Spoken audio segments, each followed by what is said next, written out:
जिम्मेदारी है ये। आपको आदत नहीं थी कि कोई काम करने वाला मेयर हो, काम करने वाला चेयरमैन हो, आपको तो निकम्मों की आदत थी। उन लोगों की आदत थी जिनकी नीयत नहीं थी काम करने की। आज नीयत है काम करने की, तो सलमान भी काम करता हुआ नजर आ रहा है, नईम भी काम करता हुआ नजर आ रहा है, मुर्तजा भी काम करता हुआ नजर आ रहा है।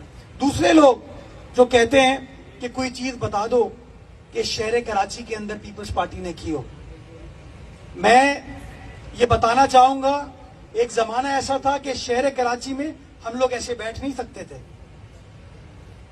इस शहर के अंदर दहशत का, खौफ का राज था।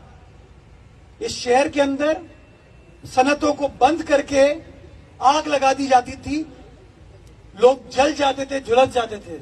एक जमाने में इस शहर के नालों से भी बोरियां मिलती थी और सड़कों से बोरी बंद लाशें मिलती थी। ये पीपल्स पार्टी थी जिसने यहां पर टारगेटेड ऑपरेशन किया और आज माशाल्लाह